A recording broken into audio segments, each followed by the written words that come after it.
Good morning, everybody. I want to welcome you here to Brookings, and I also want to extend a very warm welcome to our online audience. We are here to discuss today the racial wealth gap and to talk about some of the solutions that could possibly be entertained to try to deal with the racial wealth gap. You know, one of the things I want to start off by saying, because I see here in the audience, is that a lot of the work that was first started on the racial wealth gap was funded by Kilolo Kijaskazi, who's right here. Raise your hand. She's kind of the mother of all the research. And so it's wonderful to have her in the audience with us today. I wanted to first, now everybody has some information about the panel as you came in, so I wanted to do some really brief introductions. If you want to see the impressive bios of our panelists, please refer to the handout. So I have next to me Sasha Kilowalt, who is a professor of sociology and director of graduate studies at Harvard. Next to her, Rayshawn Ray, Associate Professor of Sociology, University of Maryland. He's also the co-editor of Context Magazine, which is a co-sponsor of this event. And Rayshawn is an incoming Rubenstein Fellow here at Brookings, so he'll be starting with us in September while he's on sabbatical at University of Maryland. Next to him is Thomas Shapiro. Thomas Shapiro is actually quite famous in the space of asset policy, so you're really in the presence of some amazing, great folks who've worked a lot on these issues. He's a professor of law and social policy and the director of the Institute on Assets and Social Policy at Brandeis. Welcome. And Tonya Wellens, who's the vice president of community investment, the Greater Washington Community Foundation. And it's great to have a local presence here. Thank you all. Let's welcome our panelists.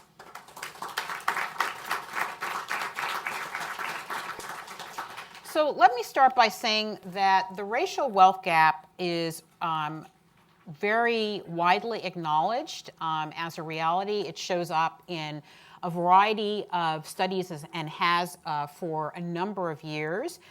It is really quite significant. So the difference between the assets that white families in general have and black families have in general is a very considerable gap. Here in Washington, D.C., for instance, white families have 12 times the amount of wealth as black families, just to give you an example. And that sort of gap you will see across the nation. There are many reasons for this, having to do with not only the historical context of slavery, but the perpetuation of a system of exclusion that I'm sure our guests will get into, so I don't want to steal their thunder. But just suffice it to say that there have actually been policies enacted throughout the history of federal and state and local and neighborhood policies that have really had the pernicious effect of increasing this gap over time. And you'll see that also in the employment space. So what I wanted to do, rather than just talk about the issue, is ask each of our panelists, why are we where we are today with the racial wealth gap that has persisted throughout all sorts of anti-poverty policies and other kinds of policies, and also to talk a little bit about their research. So what I'm going to do in order to do that is kind of go down the line of our panelists, and then after that, I'm going to ask them several questions that they will have an opportunity to answer and also to reply and respond to one another. After we're finished with that, we will open up the questions to the audience. We prefer questions as opposed to statements, but we are very much looking forward to that interactive part of the discussion. So with that, let me start with you, Sasha. So the racial wealth gap is a well-known phenomenon. It's huge, it's persistent. Tell us a little bit about why we are where we are and a little bit about your research. Sure. Well, thank you so much, Camille and Rayshawn, for organizing this. It's really a privilege to be part of this group. My research, part of it is about how wealth positions persist across generations.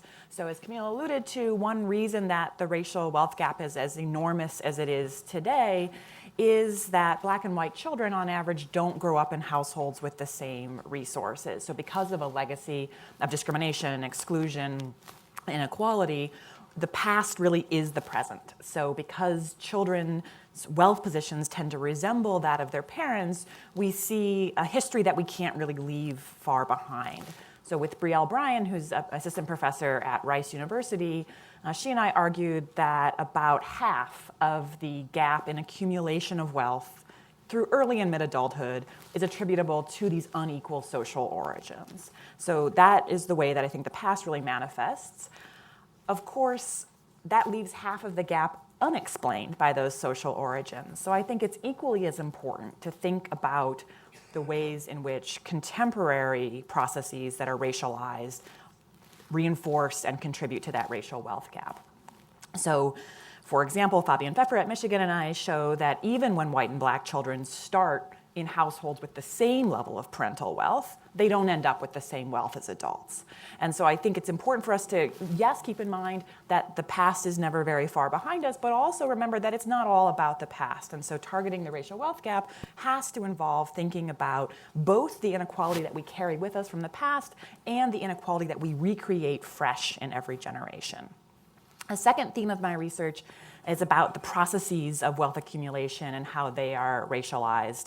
So I think a takeaway of that line of research is that there's no one mechanism that we can point to that is responsible for the racial wealth gap. So in terms of the unequal starting points idea, we often focus on direct transfers across generations, inheritances, and gifts. It's an easy thing to think about. And those things matter, but so too do more indirect pathways of perpetuating wealth, like via purchasing a home in an advantaged neighborhood with an advantaged school district and so on. In terms of those more contemporary processes, I think one challenging piece is that my research and that of others suggests it's not just that Blacks and whites have unequal access to wealth-enhancing characteristics or resources, but Blacks and Hispanics tend to benefit less than whites from those resources, even when they do possess them. So just as an example, in housing markets, Brielle and I argued that there's kind of a triple disadvantage for African Americans and Hispanics. They have lower levels of income and wealth on average, so that makes it harder to transition to homeownership. Even after you adjust for those differences, as many things as you can think of, there's still a race and ethnicity gap in transitions to homeownership. And then even among Blacks and Hispanics who do become homeowners, they benefit less in terms of wealth for every year that they're homeowners. So there's these multiple processes along the way, and that's an example of a recreation of the racial wealth gap today, not due to some legacy far ago of racial inequality.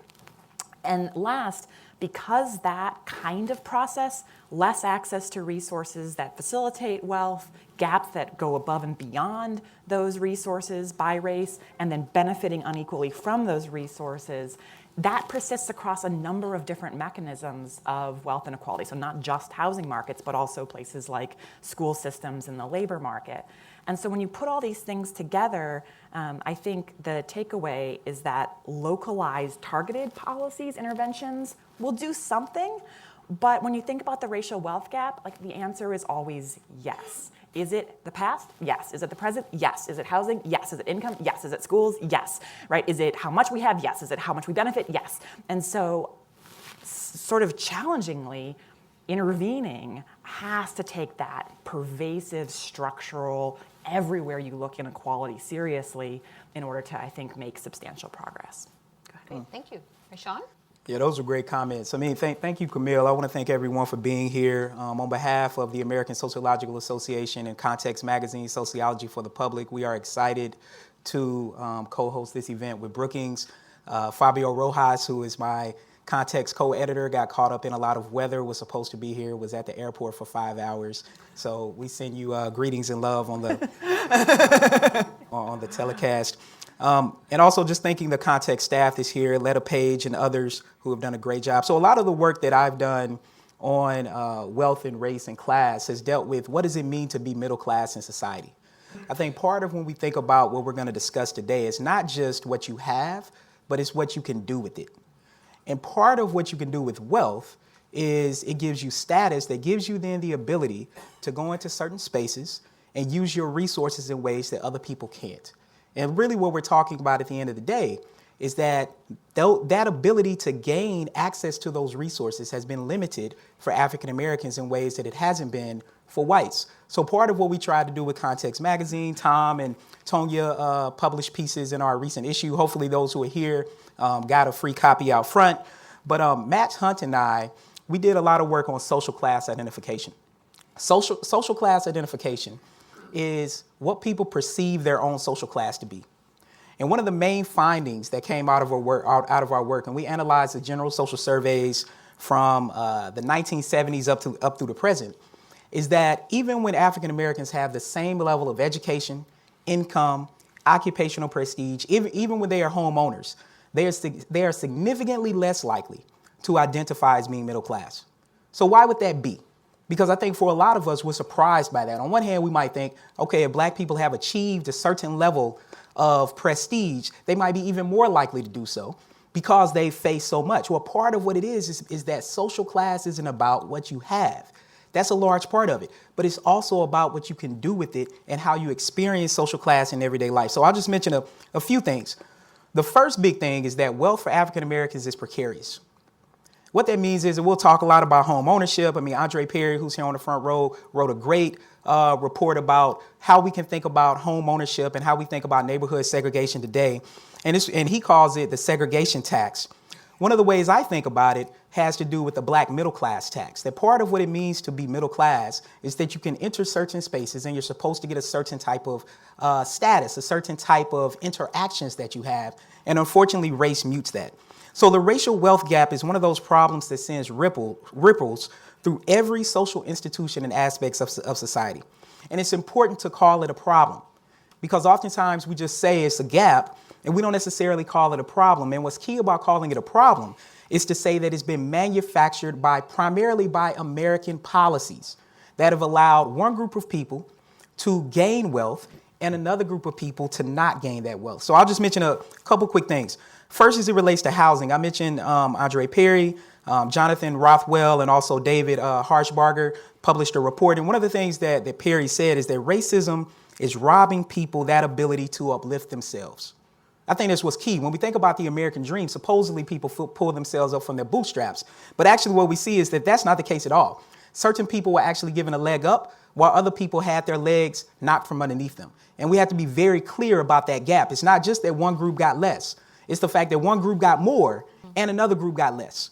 That exacerbates the gap, and we have to be very clear about that. So in this report, they noted how homes in neighborhoods that are at least 50% black have 23% less home value than in neighborhoods that aren't as black. The other thing we have to think about is that redlining is still alive and well. In, say, Southeast DC, I know people who've tried to go get a home there and they have been denied by banks, not because they don't have a good credit score, not because they don't have a good income, but because banks don't think that people should be investing in the same way in those types of neighborhoods as they do in Northwest.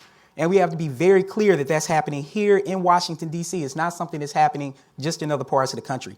When we talk about businesses, one of the things to note is that black business ownership has significantly increased over the past 10 to 20 years, and particularly among African-American women.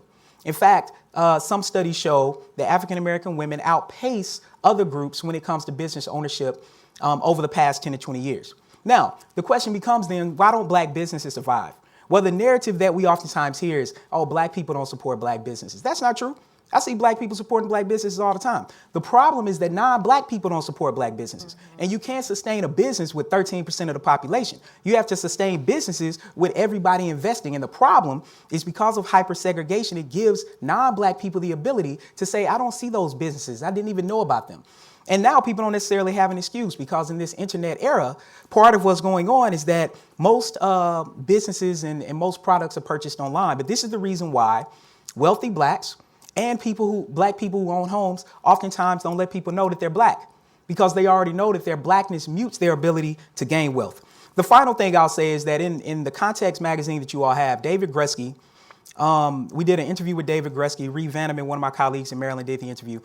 And one of the things that David Gresky, who's a professor at Stanford, one of the things he talked about was that in order to solve the racial wealth gap, we have to engage in radical redistribution and decommodification.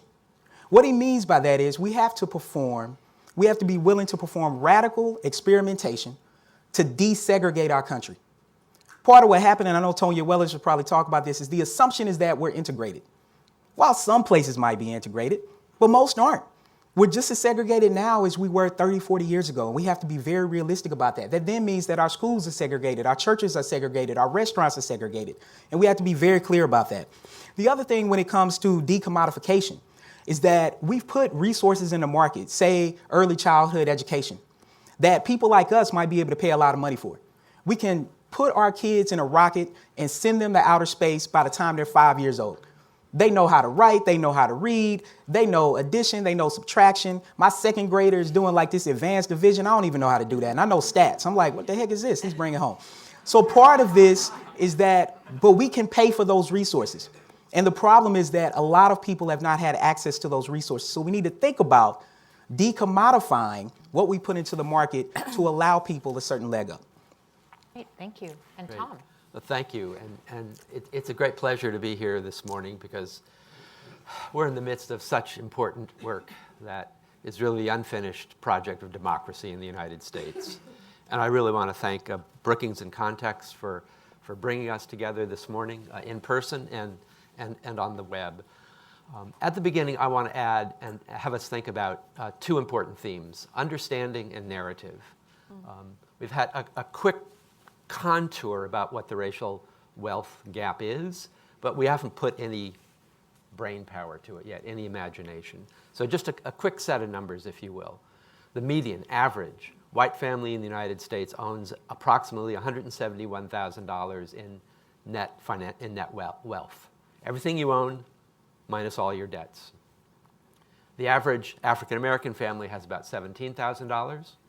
That's a dime in wealth for every dollar of wealth that typical white family has. The comparative figure for income, by the way, is about 60 cents on a dollar. So you see the humongous gap on income, but it is dwarfed and is part of the same gap, if you will, between whites and blacks in terms of wealth. For Hispanics, it's about $20,000. So fairly close to African-American family wealth in that sense. But those aren't just numbers. Those are numbers from one point in time. If we ask the question, what happens to the same set of families as they and we move through American society, our history, our institutions, our policy, a post-racial understanding would have us believe that whatever the legacy gap is, it would stay about the same. People are going to continue to improve or get worse in tandem. Well, that's not the case. Otherwise, I wouldn't be talking about it. No, I would be talking about it. That's not the case. 1984, first time we get real information about normal American families' assets and liabilities. The gap in dollar terms today was $84,000 between a set of families, African-American and white families. 29 years later, 3 decades, from 1984 to a couple of years ago, that gap quadruples to about $258,000. Same inflation-adjusted dollars. So we're talking about wealth begets wealth. Unfortunately, poverty begets a certain level of poverty, and the difficulty in transforming one's family and oneself and one's community beyond that.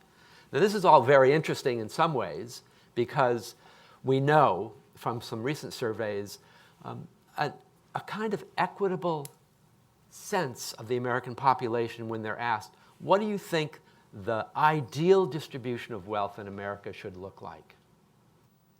And yes, they break it by fifths. And yeah, the top fifth gets more than 20% in our minds, and the bottom fifth gets a little less. But it's relatively aspirational and equitable. When families are then asked, the same people are then asked, what do you think the wealth distribution is? It's a little more unequal. And then we see what the real results are.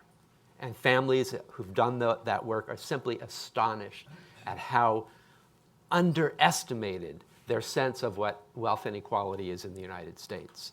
It's nowhere near what they think it is and far away from the ideal. So our aspiration is about equity, but we don't come anywhere close to it in the United States.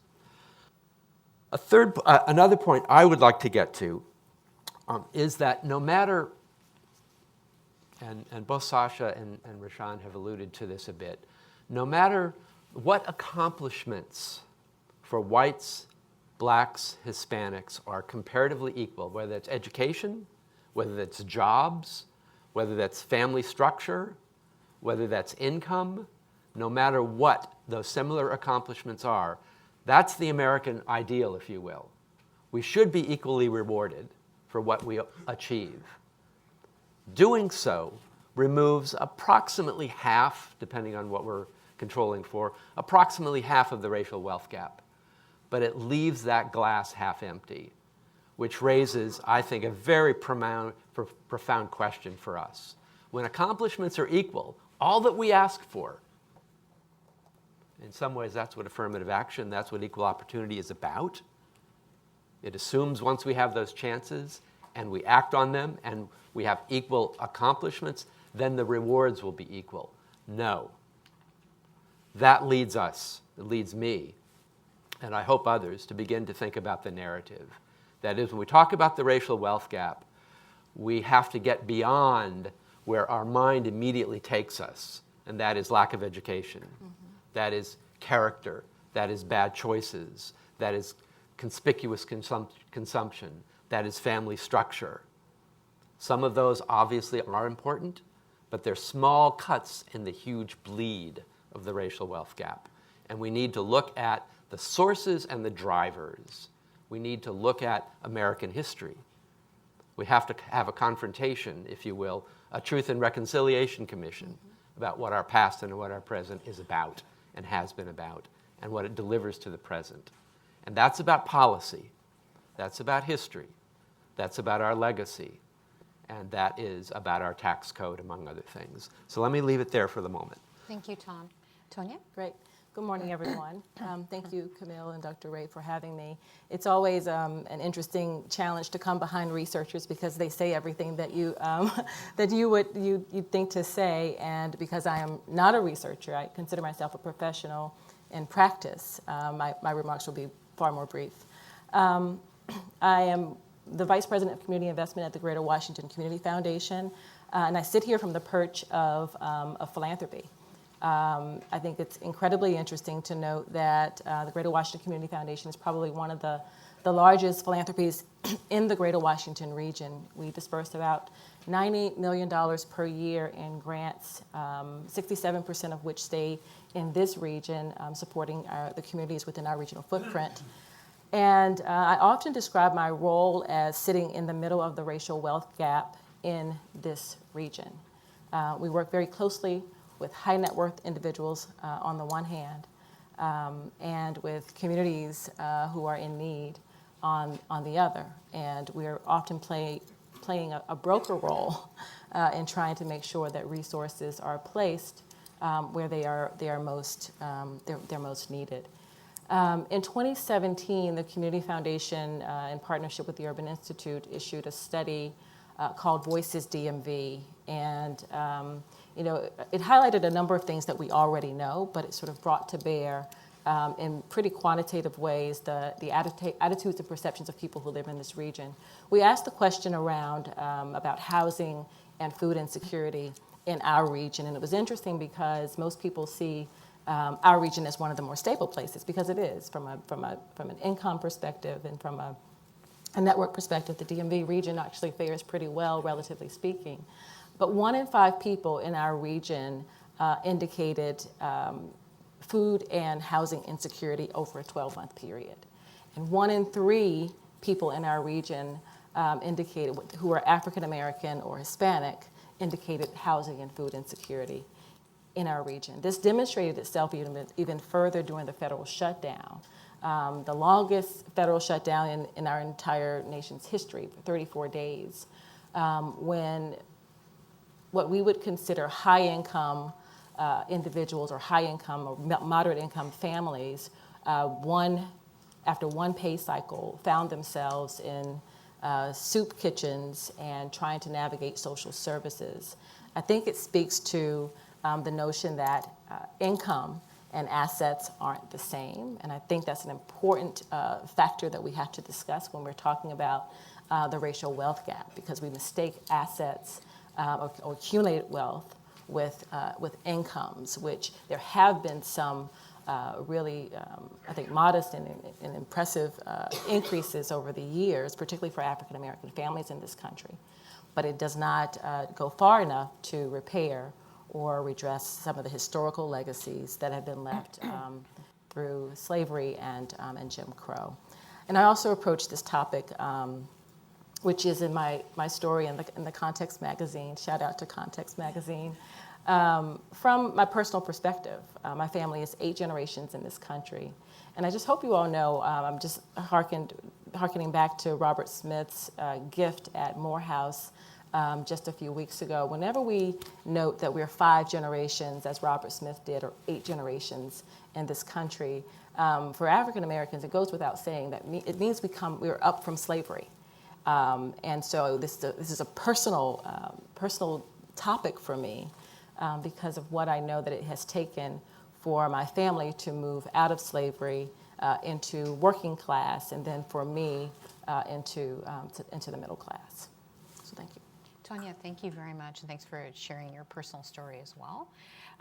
So, the racial wealth gap, as all of you have mentioned, is the result of conscious policy choices that have made it very difficult for African Americans and Hispanics to earn income at parity, to enjoy employment benefits, and to accumulate assets. From your perspective, and Tonya, I'm going to start with you.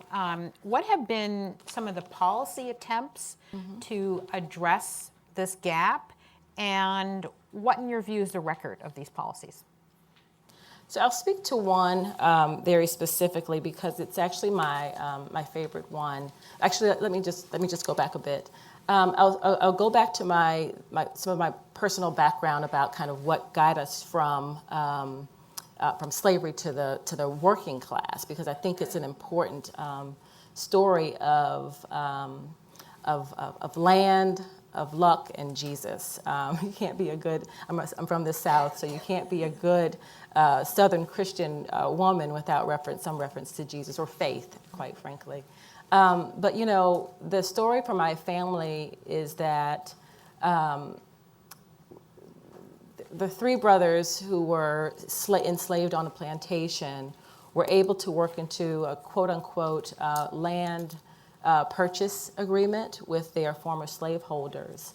And eventually, as we were approaching emancipation, owned the plantation on which my family were formerly slaves. Because we were landowners at the time, we were also afforded the right to vote, which offered us some privilege that many in similar conditions just did not have access to. I fast forward to my parents, which is kind of next generation, who were high school graduates, but were able to enter into the middle class because of good factory jobs with great benefits. And I think it's important to talk about sort of the movement of Black Americans particularly into middle class, solid middle class lifestyles. Both of my parents worked at the same factory for 30 years. Imagine that, working together. But it afforded us health insurance, paid sick leave, vacation, maternity and paternity leave. All the things that surround income, the protections that surround income. With 2 factory parents who were working in factories, we lived a very solid middle class lifestyle. Because our parents received inherited land, we were able to, start early, build and own houses, access loans that afforded me the opportunity to attend college. I mean, it's the classic kind of American tale of movement through of movement through into the middle class here in this country. But we know that that was just not the case for many Americans, many Black Americans especially in this country. One of the policy actions that I spend a lot of time contemplating, writing about, and talking about is affirmative action. I just wonder if we could just hold for one moment the beauty in the words affirmative action, because it's been such a charged phrase that we miss the point around the beauty in the phrasing. Affirmative means positive. Action are just steps. And we've spent so much time over the last 15 years sort of dragging the framework through the mud that we spend no time fully appreciating the beauty in the language that was offered to us 60 years ago. You know, I think it's interesting because racial equity, in my view, offers more charged language to some extent than affirmative action. Anyway, I always just want to pause for the moment so that we can hold space for a policy that did work. I mean, the overriding notion is that affirmative action did not work. In fact, it was effective in making race consciousness in both higher education and in federal employment. I draw attention very quickly to the progress that was made both in this region and in cities like Atlanta, where we have sort of thriving Black middle class right now because of the actions of mayors like Maynard Jackson, who through his tenure pushed local contracting from 1% minority contracting to 35% contracting. Now his legacy is great on the one hand for many of us, and incredibly charged on the other for others. But I think it goes to show that positive steps towards achieving a race-conscious policies and decision-making can have and have had a very positive impact on moving people from moving Black people especially into the middle class.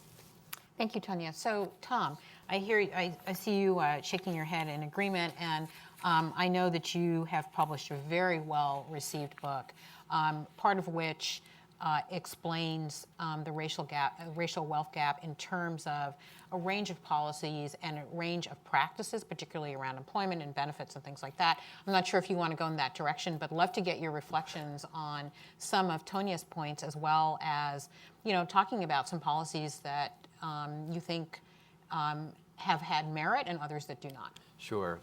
Thank you. So let's talk first about the missed opportunities and the history, the road that was taken away from us. And so it's a simple statement that in the United States, more slave holders were compensated from manumission than slaves. Particularly, actually, we're sitting in the one area of the country, Washington, D.C., that compensated former slaveholders for the property, the chattel that was taken away from them by the Civil War. That's in contradistinction to the step we didn't take, the 40 acres and a mule, the promise versus the reality. And we see that all along the line. And I won't go too deep into history, but as another focal point, let's remember or recall or know about the Homestead Acts. Right before and right during and right after the Civil War in the United States, essentially providing sweat equity if a family could show that they could shelter themselves on the land and provide a livelihood for themselves. Those were the conditions. They got the land with that sweat equity. Approximately, somebody did the modeling, not me, approximately 25% of white property owners today can trace that property ownership back to the Homestead Acts. African Americans were largely excluded by the way it was implemented, and remember, the land, for the most part, was stolen from Native Americans. A road, providing land, providing livelihood, provided in sufficiently opportunities for one group, another group excluded, missed opportunities. I would just, because I know we want to tee up some of the contemporary policy solutions, and I want to leave some of that conversation for a little later in the discussion today. But let's recall that virtually all of the, 24 Democratic presidential candidates, I haven't looked at the paper this morning, couch some of their policies in that they will close the racial wealth gap. Right? That mantra, that beginning of public consciousness about the need to close the racial wealth gap, has permeated at least the rhetorical level of a certain Democratic base. Now, whether those policies will or will not is an entirely different conversation. But it has teed up among virtually all the candidates policy agendas moving forward, from housing to student debt to all kinds of other, to baby bonds. We could go down the candidates, they almost all have their favorites, except for Senator Warren, where she's got a bundle. So I would leave it at that for the moment, because I think that we really want to get to some solutions and which ones seem reasonable and feasible. Great, Tom, thank you very much. And we are going to pivot a little bit because one, you've sort of left us at a place, okay, what are we going to be doing? But also because Rayshon, who's next, has told us that we need to radically redesign the system. So I'm going to go with that, and I'm going to ask you what employment, income, and asset policies or other policies need to be considered to address and overcome the racial wealth gap, both for individuals and families.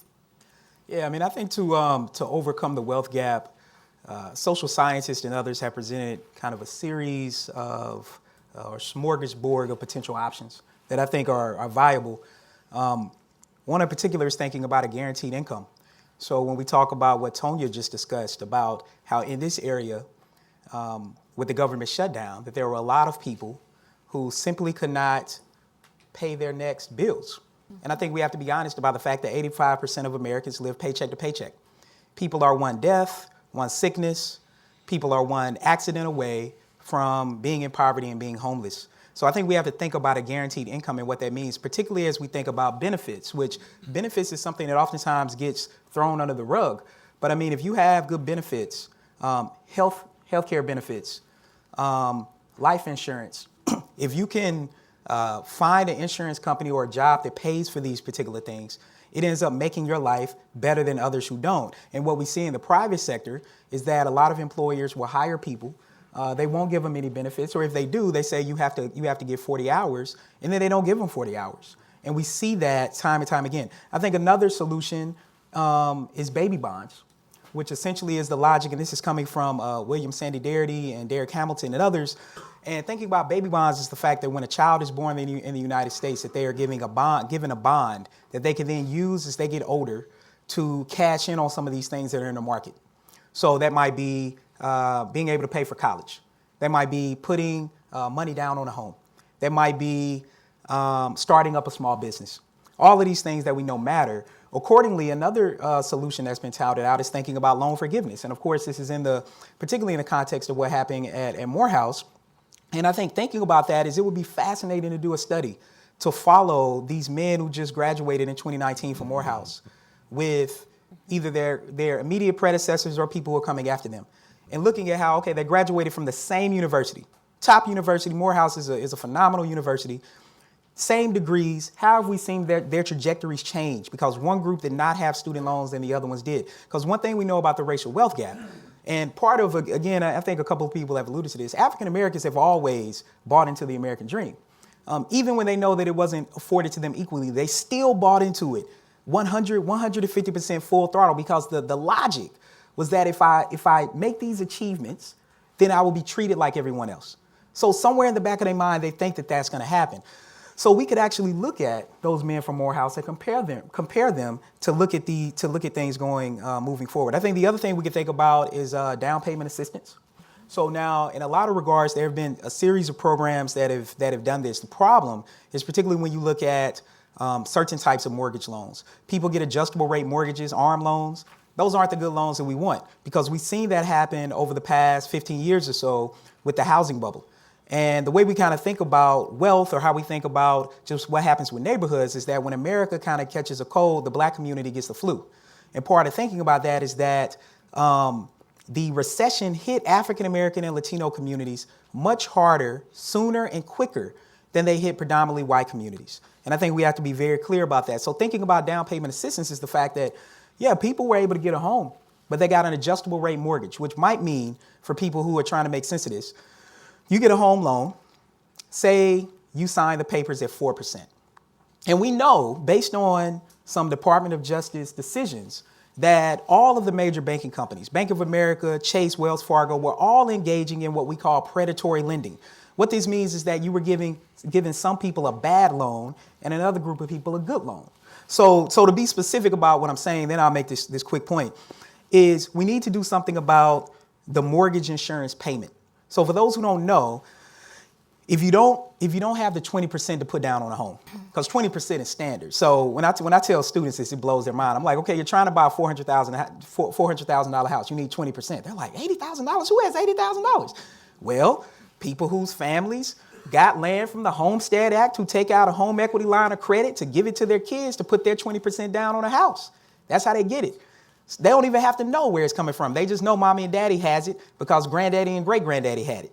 Because most time it was men, right? Because we didn't run things through women, because women couldn't get these things. Supposedly they couldn't do the same sort of things that men could do, and this is part of why we still see the gender gap in pay to exist today. So, but we could talk about that part too. But the point is that we have to do something about the mortgage insurance payment, which is really messing people up. And to be very specific about it, I do this quick analysis in class for my students where I say, if you have a $400,000 house, you put 20% down, and you get a 4% interest rate. How much would you pay throughout the 30 years? You end up paying about $650,000, okay? Now imagine that interest rate increases just 1% from 4 to 5%. You end up paying $720,000 throughout the course of that loan, a $70,000 difference. Imagine what you could do with that money. I got 2 kids. I could basically almost send both of them to college with that, or at least tuition. Maybe not housing on college campuses, which is something else we could talk about. But part of the thing about this is an agenda, quite an agenda here. Yeah. Well, part of this is also coupled with then the 23% that we know African Americans don't get in their homes, because this is considering that things are equal. So I think we have to think about what we do with home loans.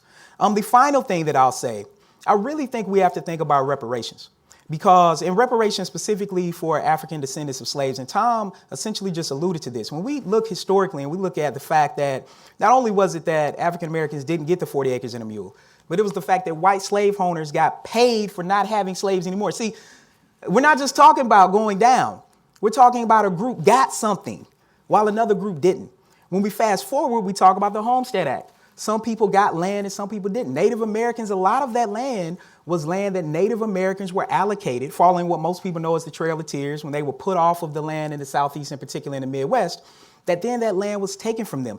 Even though it's important to note that reparations in some form were given to Native Americans in the form of this land, the same way that that Jewish Americans and Jews around the world who were persecuted by the Holocaust, in many regards, if they're living, are still receiving payments.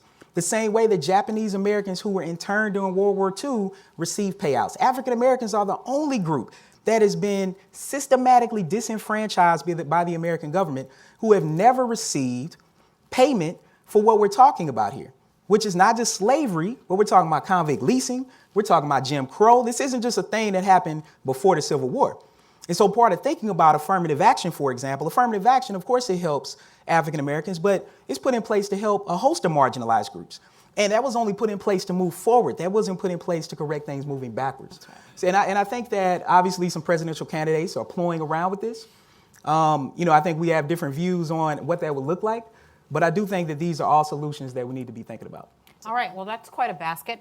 You're going to add your voice to that? Sure, yeah. So I obviously agree with everything you said, and I just want to maybe echo and kind of bucket those different ideas. And so I was pre-conferencing with my husband to try out some of these ideas, and he had an analogy that I thought was sort of helpful, which was like, if you hit my car, you just owe me for the car. It doesn't actually matter what I'm going to do with that money. And it doesn't actually matter if my new car would or wouldn't be as good as the car you drive. You just owe me for the car. And so I think that's reparations, right? It's just that is an amount that's owed.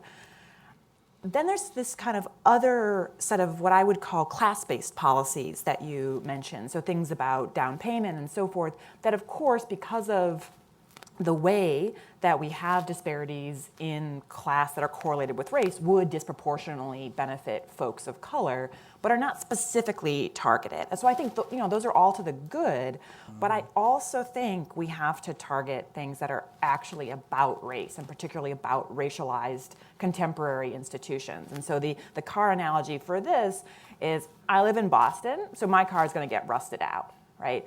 And so you can compensate me for that by buying me a new car. I still live in Boston, and I guarantee my car is going to rust out again, right? And so it doesn't mean it's not good to buy me a new car. That's the social origins piece. That is good. But if you don't change anything else, and again, keep in mind that even if we equalize social origins, we see worse outcomes for African Americans and Hispanics compared to whites. And so my question is, even if we do all these social origins-based policies and could really close that gap, how many generations is it till we're back where we are today?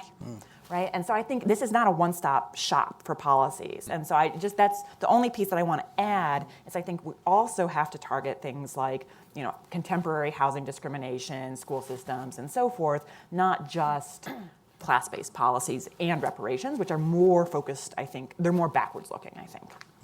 That's a great and exciting sort of set of policies and a conversation about origins.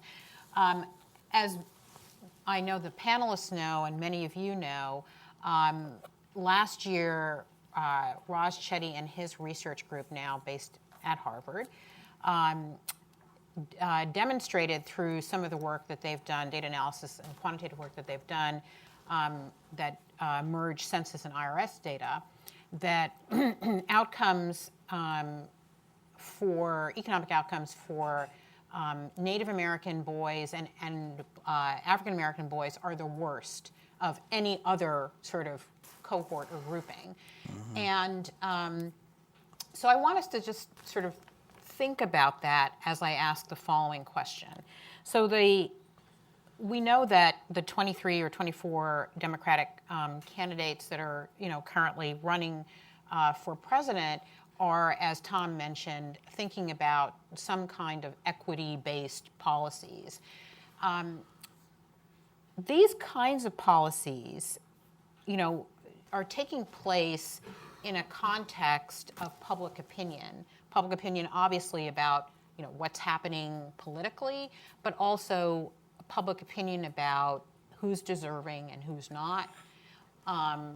And so I'm wondering, as we think about equity-based, proposals that are coming out and some of the policies that we've just discussed here, what is the importance of public opinion in shaping the policy canvas and giving latitude or constraining the policy space for equity-based policies? And so, Tom, I'm going to start with you. Sure, thank you. So I want to go back to a point Tanya made about Atlanta and Washington, D.C. Policy followed power. Power did not follow policy. Community organizing, who the electorates are, popular opinion, what gets pushed. I don't think you're going to see the similar kinds of subcontracting agreements in cities that are predominantly white. What will stay in place is what's been in place for a long period of time that came about by the same process. Policy followed power. Power was different. Right, so the power's got to be raised. I would start in the policy realm as a way of aligning and changing public opinion and public consciousness, if you will. I would start with, let's stop the harm. Let's identify where palpable, concrete, everyday harm is being created in an inequitable way, and let's reverse that. Because I think that's a good window into helping people understand the impact of policy on populations. And so I'm not going to leave that abstract. I want to talk a little bit about the tax code of the United States government and the way that home ownership is subsidized to the tune of approximately $400 billion a year. It's not a one-off. That's every single year, all right? Going back in time and moving forward depending upon what reforms look like. Approximately 85% of that $400 billion goes to the top 10% of income earners in the United States. That subsidy arguably goes to those of us that are homeowners that will be homeowners anyways. Yeah. Maybe it's a slightly smaller home, a different neighborhood, whatever it is. We're going to be homeowners anyways. If that $400 billion were distributed somewhat equitably, I don't think we'd be having this conversation. We'd be having a different conversation. But it's not. It's institutionally discriminatory against people of color by the way it's implemented. Right? When we tried to do, we tried to do some modeling. The race is not on our tax form, so it's a little hard data to get at. You have to use some fancy surrogates. Nonetheless, what our data showed us was that African Americans and Hispanics left on the table in the tax subsidy for homeownership alone about $15 billion a year. Right? So when we talk about this insane conversation, how can we afford to do these things? The fact of the matter is we're affording and financing harm right now. And that's a place to start. That's a place to start. Unfortunately, in some ways, and maybe it's a little too wonky for this morning, but changing the tax code may be one of the least democratic spheres of influence there is in the United States. It gets written by a small group of largely white men in what used to be a smoke-filled room, about a dozen people. But I think popular pressure can change that. And that starts with understanding, it starts with narrative, and it starts with power. Thank you very much. Tonya. So I'll just offer urgency and patience. I think what we've done too frequently is lose faith in a policy that we see working when it comes under attack by popular opinion. And I think if we were to watch our colleagues on the more conservative end of things, there's persistence. There's persistence in pursuing a policy agenda that speaks to their policy agenda. And I think more liberals cave too quickly. I'll speak for myself as on the we side. Cave a little bit too quickly. The moment that a policy that works to benefit a targeted population and it comes under attack, we kind of throw our hands up and say, okay, let's try something else. And I think it's the stop-start nature of things that has prevented us from seeing the real gains that we're actually due.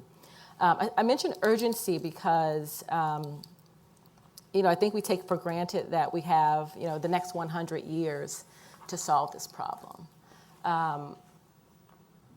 It has to be prioritized now. I appreciate that perhaps one of the best things that has happened under this current leadership are these many conversations around racial equity, are the many research studies around racial equity that's seeding the fertile ground for power, hopefully, and policy that will really push an agenda forward where we can begin to close the racial equity gap in this country. I think I'll stay there. Okay, great. So, Sasha. Yeah, I mean, obviously I echo everything that you said. One thing that was sort of on my mind was thinking about the language we use and that there's often a lot of confusion. I was thinking particularly of this term reparations. People mean many, many different things by reparations. And I commend to you, if you haven't already listened to it, the New Yorker Radio Hour did something recently on reparations. And I was struck even across the different folks they interviewed, people were talking about quite different things. Mm-hmm. And so I think that's a place where there's room for us to say, this is specifically what I mean by this, or to say, Like when I'm talking about baby bonds, this is specifically a class-based policy that I think will disproportionately benefit people of color, something like that, to kind of help people know what it is that we're suggesting exactly. The other thing I thought about rhetorically, it's very tempting for us to say, those at the top, you benefited from privilege and inheritance, da-da-da-da-da. Those things are true, but people don't feel things that way, right? And so when you say to somebody those things, it sounds like you're saying you didn't work hard, right? And I think saying, oh, of course you worked hard. But think about all these other folks that also worked really hard but didn't have other supports. In individual conversations, I found that a sort of productive way to move forward, to say this doesn't have to be an attack on your character, but think about these other folks who worked just as hard in school but didn't have the same kind of policy supports or whatever it might be. So that's one way that I think this public opinion bit we can try to target a little bit with our language. Rashawn? Yeah, I mean, I completely agree. I think on the front about people working hard, I think the GI Bill becomes probably the best example historically, in the sense that during World War II, of course, we had the draft. 8 out of 10 men born during the 1920s were drafted to go to war. Part of thinking about this was across race, well, for blacks and whites in particular. And when they returned home, of course, the Great Depression had hit. And one of the ways that America generally jumpstarts its economy is through a war. I mean, that's one of the things that we kind of have to think about. And so part of that is, of course, there was a lot of resources being put into the military. And part of thinking about that is that veterans return home and they got GI Bill money, which still to this day is one of the largest federal government initiatives in U.S. history. It allowed veterans to purchase homes. They got grants to purchase homes. They were able to get grants to start up businesses. They were able to go to college, and they were also able to send their children to college. Those were things that were due veterans who served our country. And Memorial Day just passed, and I think that's something that we really have to acknowledge, that people were putting their lives on the line. The problem, however, is that everyone wasn't allocated those resources in the same way. So these policies were mandated federally, but they were implemented locally. So what that meant was that whites got these benefits and blacks didn't. But both groups worked hard. They were side by side on the lines fighting for the United States in that particular war. And part of that then is the legacy of historically black colleges and universities, which is something I think we have to bring up, in the sense that during that time, you started seeing a plethora of HBCUs come up. And I think we have to, part of what happens, the narrative about HBCUs is that they don't do well and they're underfunded. And instead, I have a very different view of them. I have the view that they actually weren't meant to last. They were meant to be a buffer in a form in which segregation was happening in the United States, and African Americans like, say, Perrin Mitchell, for example, who was the first black congressman in Maryland, couldn't go to University of Maryland. And so Thurgood Marshall took his case. He ended up being the first African American to take graduate courses. But part of thinking about that is that most of them went to HBCUs, underfunded HBCUs. And here we are almost a century later, for many of them over a century later, and they're still here. I think that says a lot about what people in that particular community can do with the little, and end up making a lot. And so, I think that's something to think about. I think the other thing is thinking about, and we're talking about not just what wealth does, but how it makes you feel and what you can do with it. Neighborhood resources matter a lot. I mean, when we start talking about wealth, we're talking about nicer grocery stores, healthier restaurants, parks, gyms. And I think Abigail Sewell, who's at Emory, has done some great work on this, looking at the impact that wealth or poverty has on people's health. And I think one great study is a study looking at telomeres, which are the extension of your cells. And what this study found was that black male teenagers who live in impoverished neighborhoods, their telomeres were short and basically the same length as elderly men. So we could think about their health trajectories and what they might mean for them being in that particular neighborhood compared to other types of neighborhoods. Final point, when it comes to reparations, what they might look like, people have different views, as Sasha was saying. I think it's definitely up for debate, something to discuss, but I think this discussion has to happen, particularly with the commission and other things that needs to happen. Some people have touted out, well, we can look at the way people have identified on the census over the past decade, and then we could use some genetic testing and those sort of things. Other people said, well, If we don't make individual payments to people, we can invest in neighborhoods, because we know neighborhoods, there's a certain threshold where it's a historical legacy of Black people living in a particular space, and you invest in neighborhood resources. I mean, I think all these are viable options, but I definitely think the problem now is that there aren't social scientists and policymakers coming together to sit at the table to hash those things out. And if one thing, hopefully 2020 comes out, is that needs to happen. Great, thank you very much. So in about 5 minutes, we're going to turn to the audience, so start thinking about your questions. But this is a rapid round, so I need one idea, and it needs to be crisply articulated. You are the social policy advisor to the Democratic candidate for president. We've winnowed it down, and we have one candidate. Okay? And you are going to tell that candidate the one policy that you think she or he should pursue in their first year of office to address the racial wealth gap. What is that policy? I'm going to start with Tom because I'm pretty sure he has an idea. Go ahead. I only get one? Yes, All right. only one. All right, I'm going to leave a lot of the others aside because I know they're going to be picked up. Because I and a small team had the great opportunity to work on helping to design and model the Senator Warren student debt cancellation. Surprise, I'm going to talk about that. Student debt cancellation, approximately cancel $50,000, up to a family income up to $100,000, and then it phases out. All right. On a racial equity filter on that shows the following. African American students have a higher prevalence, a higher ratio of debt, and a higher debt load that they accumulate to pay for college, no matter what kind of post-secondary education or college that might be. 20 years later, the white debt that starts off at about $18,000 is down to less than $1,000. African American debt is about the same. Is about $19,000. Over 20 years, one group, I won't say paid it off, has it paid off, because there are a lot of sources to that. African Americans are still basically paying down principal.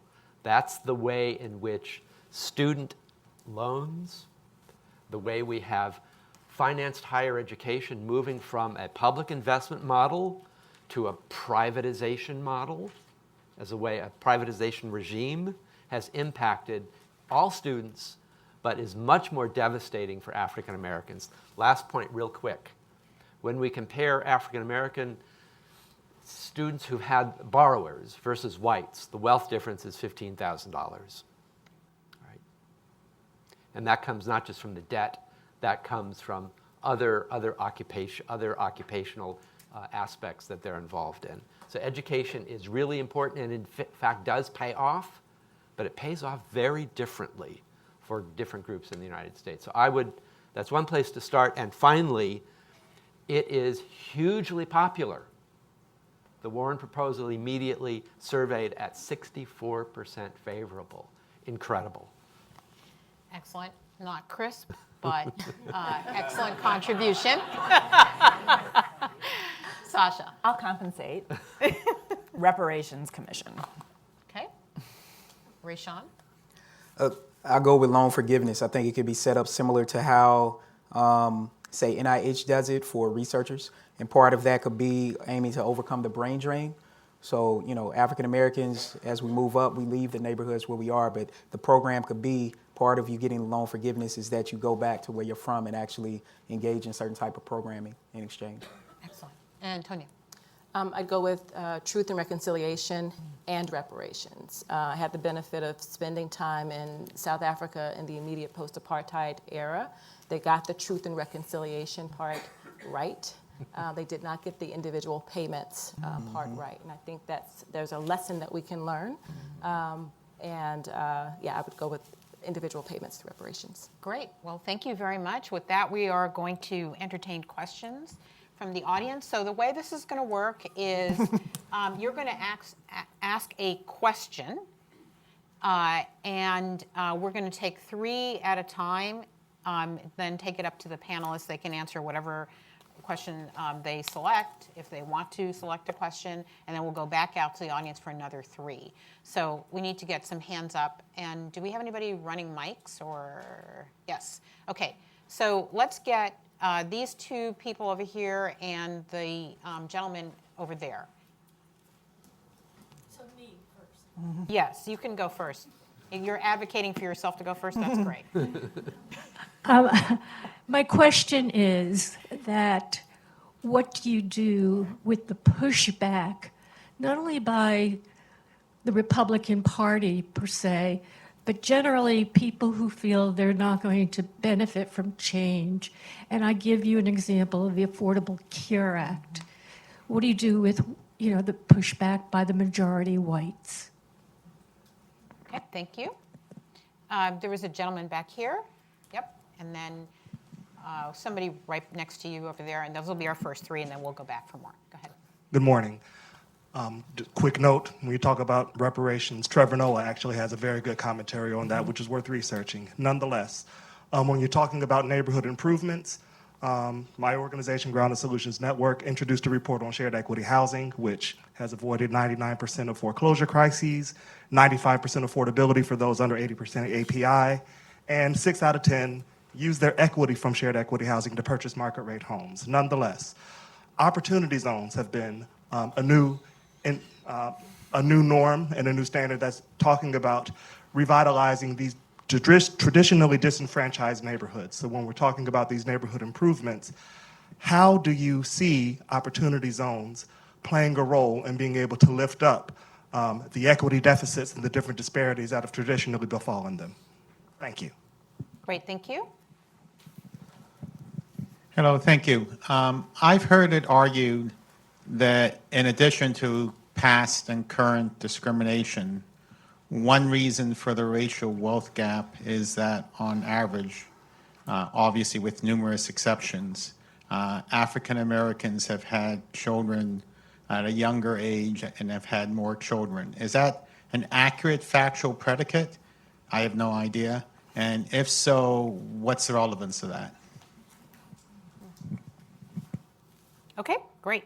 So we have obviously a question about assumptions having to do with childbearing and discussion about opportunity zones and what do you do about pushback in the policy realm? Those are our 3 questions. Okay, I'll take the last one. So in my other life, I'm a family demographer. So this is not exactly my area, so I'm a little bit over my skis, but just in broad terms, fertility rates between blacks and whites are pretty similar at this point. So I think that's not a substantial contributor. The other thing is kind of curiously to me, I think the research is pretty ambiguous about the role of kids on wealth. So on the one hand, kids are super expensive. On the other hand, they really motivate people to save a lot so that their kids can have things. And so I do think that's an area that we need future research, but I don't think that there's strong evidence that that's a substantial contributor. Great, excellent. So I'll just mention quickly around your question around opportunity zones. I think they absolutely have the potential to serve as a useful community investment instrument. They're not necessarily designed right now to do that. They are designed as financial instruments, as tax shelters. Unless there's an active organizing strategy around advocating for community benefit, community investment, there will be no real community benefit to opportunity zones. And the instrument is there, but the policy framework does not support broad spread community investment as it stands right now. Not to say that it can't be managed, pushed, organized to accommodate community interests, but as it stands right now, it does not. Okay. Good. So that leaves the pushback question. And let me take that up, if not crisply, with a little bit. I want to go back to power, and I want to go back to the importance of community organizing, and the absolute necessity that this has to be part of a larger movement that incorporates racial justice and economic justice. And we need to, it's hard work. As a good colleague of mine says, hegemony can't be undone overnight. It also can't be recreated overnight.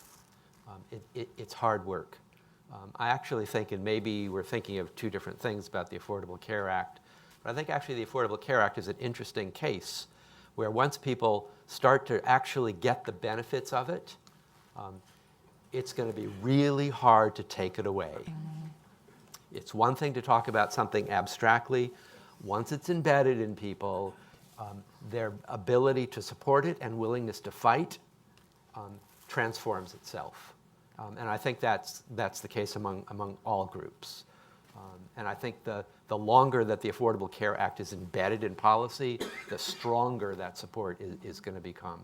So I think policies that have palpable benefit for wide swaths of the population, and that impact the most vulnerable and the most fragile more greatly are going to have popular support. And I think that's lastly the way that we talk about it and narrate it and frame those policies over time. Great, thank you. Shall we go on to three other questions? Oh, wow, okay. So we have a gentleman over here with glasses. We have a gentleman here with a purple shirt and a young lady with a peach jacket on. So the three over here. We'll get to you. Thank you. Dr. Ray, I want to challenge a comment you made about black people supporting black businesses. My question is really about the psychology of wealth, specifically people who think in terms of being consumers of wealth versus producers of wealth. And I'd reference the fact that black businesses generate about $187 billion in revenue every year, but the black consumer population in America spends every year about $1.2 trillion. So if you would reflect on that differential relative to your comment about black people supporting black businesses and relative to the psychology of wealth, I would be intrigued with what you have to say. Great, thank you. Gentleman with the purple shirt, yes. Yeah, hi, Bradford Wiles. I'm at Kansas State. And one of the things that Dr. Ray mentioned was access to early childhood education is one of the benefits. And I'm curious to get your thoughts on how, so we know that has benefits through multiple different long-term studies, but in terms of differential treatment and this sort of latent racism that exists, what do you propose in terms of those strategies? So not just the access to the quality, affordable care early on, but in adjusting the way that those children are then differentially treated. Okay. Thank you. So, Dr. Shapiro, Professor Shapiro, you mentioned the tax policy, which I think is an intriguing way to begin to address some of the current racial wealth gap. So I'd be interested in what you'd suggest in terms of the first and second steps to take, especially in the political environment that we're in right now. Great, excellent. So a tax policy question, which we're going to have Tom weigh in on, a question around early childhood education and whether access is enough or whether, in fact, there has to be a really sharp focus on the way early childhood education supports children of color.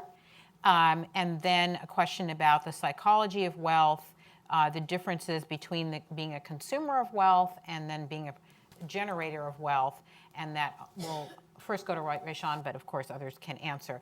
Why don't we first start with the early childhood education one? Do you want to? No, you go ahead. Okay. So I think when we talk about not just early childhood education, but really thinking about throughout the education life course, I mean, obviously we know that racism is embedded in educational interaction. So not just the fact that schools are in impoverished neighborhoods, which completely kind of obliterates the type of resources that come into the schools, which is a part of it. That's a structural part. But then we also know there's an interpersonal dimension in the classroom where we know that Black and Latino kids in particular get profiled and policed in the classroom in a way that other students don't. And so I think we have to address those particular things. I have some specific ways that I think we could deal with that. I think one way is through thinking about experimentation.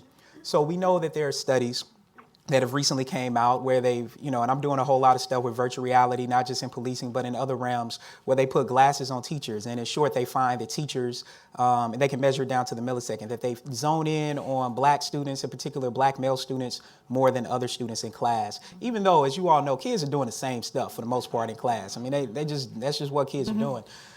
So part of it is how we deal with that. And I think we deal with that through more advanced teacher training. And it's not just about some lukewarm diversity training, but it's really taking people through a form of experimentation and telling them, this is how you perform in this space. And so let's deal with you dealing with that. On the structural end, I think part of the radical redistribution is part of what happens now is the logic is that all kids are going to get an equal education in the United States.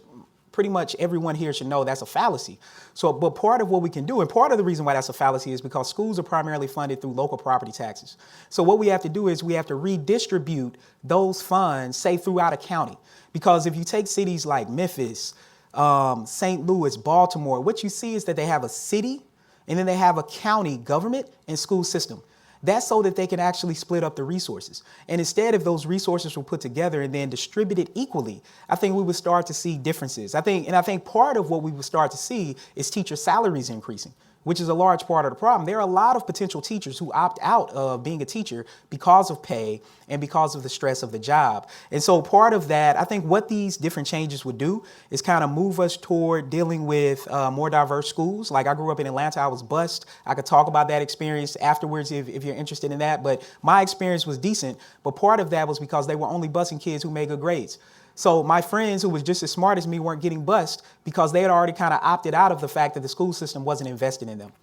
I'll make a quick point about the consumer producer part and the psychology of wealth. I think part of the thing about the psychology of wealth and the fact that the logic is that African Americans spend a whole lot of money, a whole lot more money than other groups. It's interesting. Typically, we only have the stat about Black people spending money. But white people spend a whole lot of money too. We just don't necessarily frame it that way. I think the other part of this is thinking about the fact that that studies show, and there are a couple that are really important here, by Kathy Eden has done a lot of work, and then Louise Seamster, who actually published a piece in the Context magazine that you all got, who shows that low-income mothers in particular are actually more frugal with their money than people who have more money. People never build wealth through savings. It just doesn't exist. So the whole logic that people are going to save money and have $80,000 to put down on a house, that's just not what happens. So I think we kind of have to, but to your point, I think we have to think about, and part of the thing about these tax incentives and thinking about opportunity zones is that what you're starting to see are people coming together to hoard their wealth. So while one individual person might not have the wealth, a Black person might not have the average wealth of a white person, but 5 or 10 African Americans might come together and say, we're going to invest our money in these opportunity zones and start to do something about what's happening locally. But I look forward to talking more about that. Great, excellent. Now let's get really wonky. Tax policies, the first. Where would you start? First and second steps. So first step in our minds, we need to stop thinking in silos, and we need to understand how all the systems we're talking about are really intersecting. And as a quick example about African-American businesses, entrepreneurship, spending, student loans, that 20 years after the loan, the average African-American is still paying approximately $300 a month. The white borrower, who now owes less than $1,000, is paying a lot less. Where can people spend? Where can they save? Where can they invest? Where's the down payment from a home going to come from? What other debts aren't going to be paid off? Systems go between each other, and the intersection there is really critical. On subsidizing housing through the tax code, very quickly, my strategy is that we could close this door and literally within a half hour we could redesign the whole system. It's not that difficult. It's difficult to understand how we got to where we are now. All right, in terms of the distributional aspects.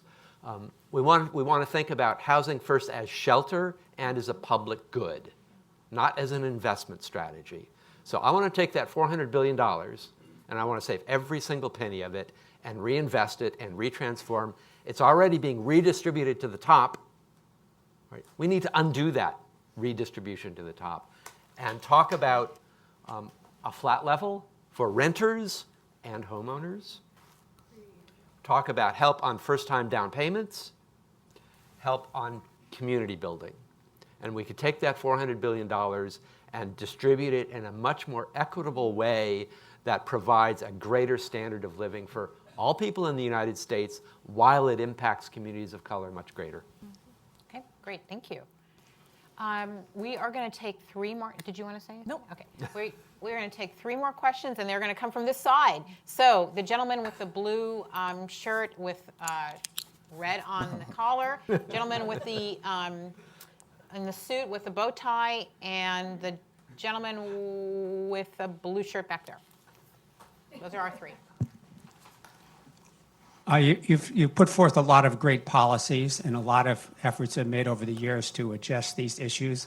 But the real question is whether any of these policies will actually be fully implemented, and whether or not capitalism and racism are intertwined, and one cannot survive with the other. And my daughter's a professor of sociology, and that's the argument she always makes. Racism will not go away until we get rid of capitalism. So is that true or not? Thank you. Okay, racism and capitalism are intertwined. Talk amongst yourselves. Okay. Okay, really, so let's get to the rubber meets the road here, because the bulk of wealth and wealth transfer has come through the ownership of property and homes and home ownership. The opportunity now on the policy side is there is a reformation going on right now in housing finance with sort of the remake of Fannie and Freddie, who control a $3.5 trillion worth of mortgage loans and a $5 trillion market. What policy and policy ideas do you have there to really address that issue on something that's happening right now today?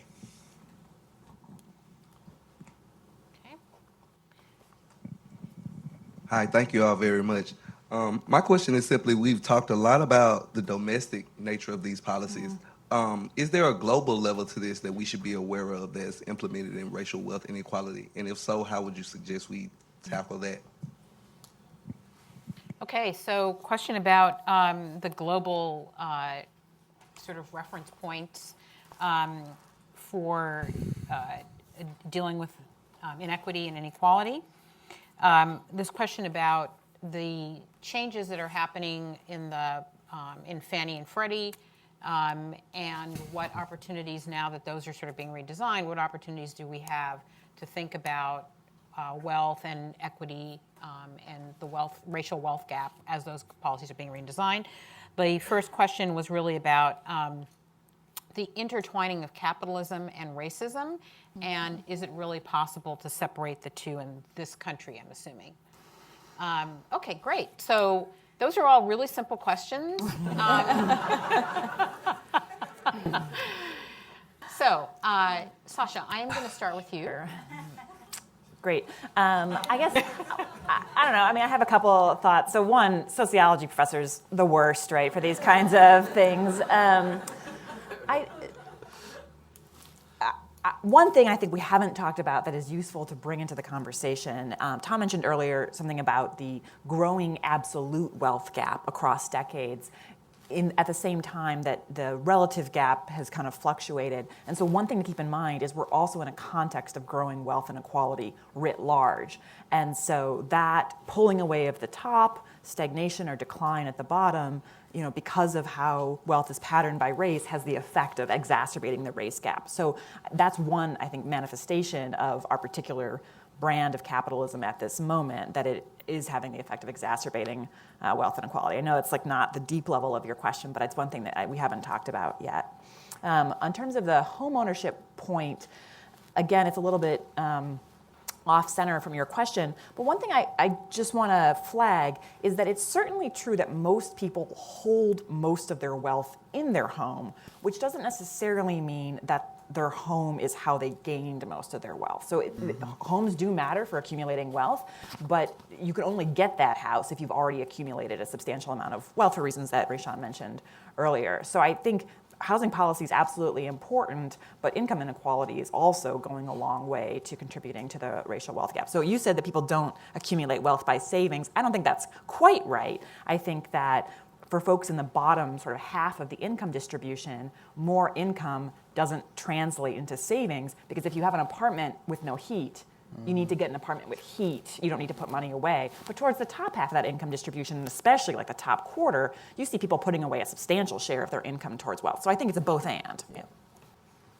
Great. Okay. Others? So let me chime in on the global. Let me stay away from the housing because I've been too wonky on that already. When I think about the global, I think about actually two things. One is the lessons we can learn from elsewhere in the world. And I'm thinking South Africa, I'm thinking the UK, I'm thinking of several other societies that have attempted to redress racial and wealth inequality in the past. And I absolutely agree, and we're going to talk about this later. The South African model is the one to be avoided, where you get democratic transformation, really critically important, not to be misunderstood, but you don't see a transformation in the economy at all. In fact, you could argue it's gotten worse. So that's a schism that we need to avoid, and that's a lesson to learn. And I think there are other lessons like that. The other part about the global context, I would suggest, is not just about globalization. It's about wealth inequality has been ramping up globally, but not at the same pace. We see that in the United States. In fact, among the industrial nations, it's much worse. And we're beginning to understand that's because of policy. That's because of the way we have subsidized and aimed policy to redistribute to the top and not had very many penalties for that, where other societies have taken that on. That doesn't mean they've corralled widening wealth inequality. It just means they've ameliorated a bit. So I think when I think of global, I think of wanting to look at the lessons, policy, and movements. Excellent. Yeah, I'd only add to that the connectedness of social and political movements, and just acknowledging that a lot of what happens in the United States context is often replicated, good, bad, or indifferent, in other places around the world. I think about the similarities between Jim Crow and apartheid, between sort of black empowerment and civil rights movements here in this country. I think we'll see some of the same types of conversations that are already at play in Africa and the Caribbean and Latin America around the impact of colonialism, making the case for reparations or other methods of repairing the injustices through those policies and our historical legacies, our shared historical legacies. I'll make just two quick points on the home loans. I think we need a standard system for loaning, so that your zip code doesn't determine the type of loan you get. We know that you go to 2 or 3 different banks, and depending on where you're trying to purchase at, you get drastically different types of loans that you can get. Second, I think we need down payment assistance programs without the mortgage insurance premiums. I think these sort of things really start to do something to reduce the gap. And to Sasha's point about savings, when you have more money, you're able to put more money in a 401k. You're able to purchase a life insurance policy.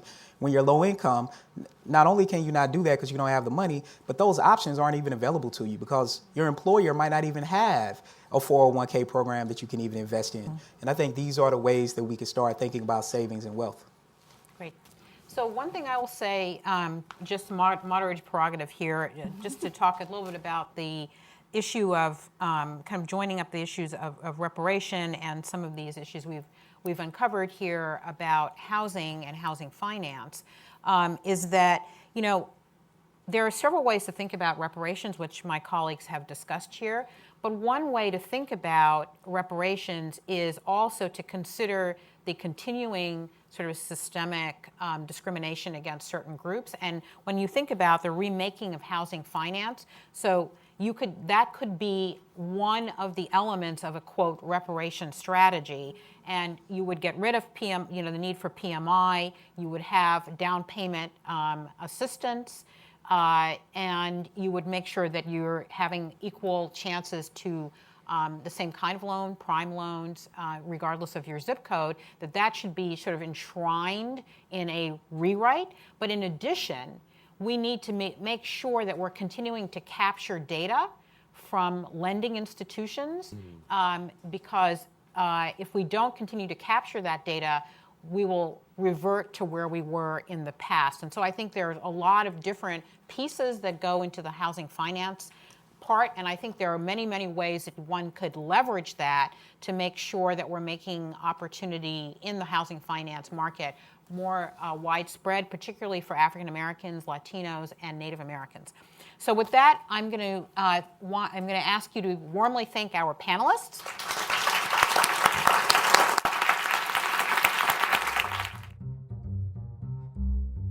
Thanks for watching. Be sure to like and subscribe for more videos from Brookings.